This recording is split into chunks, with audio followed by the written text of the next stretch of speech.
بسم الله الرحمن الرحیم. السلام علیکم ورحمت الله وبرکاته. امید دربکم چې تاسو ټول په ټیک ټاک کې الله پاکم خوشاله آباد ساته. الله پاک دې زمونږ او تاسو ټول ګناهونه معاف کړي. الله پاک دې زمونږ او تاسو حفاظت وکړي او دغه رنګ الله پاک دې زمونږ رکعتونکو ټول حاجتونه دا پوره کړي. الله پاک دې زمونږ رکعتونکو د اوریدونکو د مکې مکرمې د مدینې منورې دیدار دا نصیب کړي. دغه رنګ څومره چې مشکلات دې په ژوند کې کوټن حالت راځي او څومره چې سه حالت راځي الله پاک دې د هغې نه موږ او تاسو بچ وساتي. یاد ساتئ چې نن چې کوم زموږ وظیفه ده دا د شروع د ورځې حوالې سره ده. دا وظیفه محترمو ډیره زیاته بهترینه ده، ډیره زیاته اعلی وظیفه ده، ځکه چې کوم سړی د شروع په ورځ دا وظیفه وکړي الله پاک د انسان ته ډیر زیات خیر ورکوي. یاد ساتئ چې کوم سړی د شروع په ورځ دا وظیفه کوي، د شروع ورځ متویل کېږي، دغه رنګې د چهارشنبې ورځ متویل کېږي، د بود ورځ دا متویل کېږي. کوم سړی دا وظیفه کوي دا مکمل یقین سره، لومبۍ خبره مکمل یقین سره، دغه رنګې توجه سره، دهان سره. یاد ساتئ چې کله یو سړی دعا کوي که نه او د ده پرې دعا کې توجه نه وي، فرمایي چې د غافل سړي دعا الله پاک نه قبلوي. خو چې کله موږ دومره غټ کار د الله پاک نه غواړو، وظیفه کوو که نه په اودو باندې لګیا یو او دلته کې پته ونه لګي چې وظیفه څومره وشوه څومره ونه شوله، نو یاد ساتئ چې کله موږ وظیفه کوو مکمل توجه سره، مکمل دهان سره، په دې کې به اثر محترمو دا ډېر زیات وي او الله پاک به پکې اثر هم اچوي، ځکه الله پاک ګوري چې زما کم بنده په کومه طریقه باندې زما نه غواړي. یاد ساتئ چې عیسی علیه السلام باره کې راځي چې وجیحن لفظ راځي د عیسی علیه السلام باره کې چې دا ډېر زیات محورز و. نو که ته حالو کې د خبرو طریقه، د خبرو چې کومه سلیقه ده او کوم حساب کتاب دی، نو په هغې هر سړی نه پوهېږي او د هر چا نه پیسې هر سړی نه شي ویستلی. د دې لپاره ځان له خلک وي او د هر یو فن لپاره خپل ماهران دا شته دی. نو دغه رنګې موږ چې کله د الله پاک نه یو کار غواړو د الله پاک نه مکمل یقین ساتو. الله پاک وایي چې بنده ته زه هغه شانتې ورسېږم چې څنګه بنده ما باندې ګمان کوي. دلته کې وظیفه هم کې هلته کې پړه کې وایي چې یا به وشي یا به ونه شي، داسې نه 100% یقین ساته چې خامخا به کېږي، ځکه چې ته د الله پاک نومونه لې، ته د الله پاک د کلام تلاوت ته کې الله پاک به لازما دعاګانې قبلوي. دویمه خبر دا چې که په دغه کار کې خیر وي یا الله پاک زموږ دا کار وکړي، که ته الله پاک نه نوکري غواړې، که ته د الله پاک نه حاجت غواړې، دغه رنګې ته مشکل حل کول غواړې، ته د رشتې حوالې سره څه الله پاک ته ویل غواړې، دغه رنګې د حج یا د عمرې حوالې سره، دغه رنګې د رزق باره کې د الله پاک نه ته سوال کې نیمګړه سوال مه کوه، زمونږ خلک ناشنا سوال کوي. یا الله پاک که بریسس کې خیر وي راکړي، که خیر به کې نه وي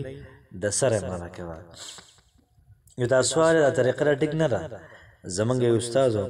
هغه به ډېر زیاته ناشنا دعا کوله، یا الله پاکه که بریسس کې خیر وي رالی راکړي،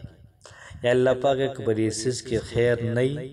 نو خیر پکې واچوي بیا یې راکړي ماله.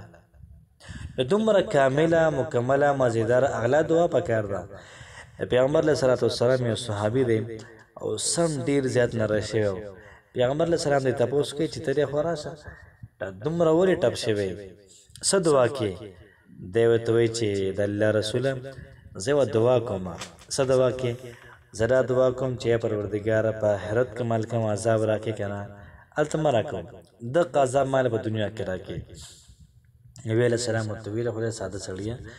داسې قصې مه کوه، داسې الله پاک ته ووایه چې د عذاب نه مې په دنیا کې مو ساته او په آخرت کې مې ته مو ساته. اللهم ربنا آتنا فی الدنیا حسنه وفي الآخرة حسنه وقنا عذاب النار. به دعا به کوو چې الله پاک بریسس کې خیر یې راکړي، که خیر به کې نه وي نو خیر پکې واچوه بیا یې راکړي. زموږ د نن چې کومه وظیفه ده دا د شروع د ورځې وظیفه ده. یاد ساتئ د شروع پر ورځ پیغمبر علیه الصلاة والسلام دعا غوښتلې وه او پیغمبر علیه الصلاة والسلام دعا قبوله شوې وه او دغه رنګې پیغمبر علیه الصلاة والسلام خیر الرسول دی په ټولو پیغمبرانو کې د ټولو نه اغلا دی او کله چې ما ورته دعا کوو او زما اوستا کیفیت بدل شي ویښتان راباندې ودرېږي دغه رنګې جړه غوندې راشي نو پته لګي زموږ ستاسو دعاګانې به دا قبلیږي نو زموږ چې کومه وظیفه ده د شروع په ورځ د ماسپښین نه واله تر مازدیګره پورې په دغه ټایم کې پیغمبر علیه صلات وسلام دعا غوښتلې وه او موږ به یې غواړو نو موږ به د ماسپښین د مانځه نه بعد کو 2 بجې نفل کې کو 3 بجې کې کو 4 بجې کې او د مازدیګر د مانځه نه مخکې 2 رکعات نفل به وکړو صلات حاجت چې کله موږ 2 رکعات نفل دا صلات حاجت وکړل نو بیا به د هغې نه بعد په خپل ځای باندې کینو او درود ابراهیم به 11 پیرې ووایو درود ابراهیم به 11 پیرې ووایو بیا به د هغې نه بعد د قرآن مجید دا 2 ټکي ووایو یاد ساته چې دې ته ویل کېږي حروف مقطعات د دې چې کوم مطلب دی د دې چې کوم معنا ده په هغې باندې الله پاک او پیغمبر ته پوهېږي نو کلمات سری کلمات دا دي حامیم عین سین قاف خو موږ تعدیل نه کوو چې حامیم عین سین قاف حامیم عین سین قاف داسې به نه وایو چې کله موږ 2 رکعاته نفل وکړل د هغې نه بعد به د وظیفه ښه په اطمینان سره ښه په سکون سره ښه په طریقې باندې ووایو وظیفه داسې ده حامیم عین سین قاف په ترتیب باندې کو څوک داسې نشي ویلی نو داسې حامیم عین سین قاف داسې مې ویلی شي خو مطلب دا شو که نه چې زر زر به نه وایې ښه په ارام ښه په اطمینان نو دا وظیفه موږ وکړو 111 پیرې بیا به د هغې نه بعد درېیمه کلمه 3 پیرې ووایو سبحان الله والحمد لله ولا اله الا الله والله اکبر ولا حول ولا قوة إلا بالله العلي العظيم دغه رنګ د هغې نه بعد سورة الفاتحه یعنی الحمد دا به 1 پیره وایو او بیا به د هغې نه بعد یا الله 313 پیره وایو یا الله او دغه رنګ د هغې نه بعد به درود ابراهیمی دا به 11 پیره وایو او دغه رنګ کله چې موږ د مازدیګر لمونځ وکړو د هغې نه بعد به لږه شانتې صدقه ورکړو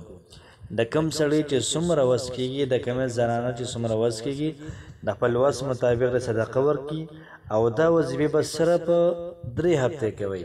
دا کومه وظیفه ده دا به 3 هفتې کوئ انشاءالله العزیز تاسو تماشا کوئ چې الله پاک زموږ او ستاسو حالات دا څنګه بدلی الله پاک هم خوشحاله آباد ساته السلام علیکم ورحمت الله وبرکاته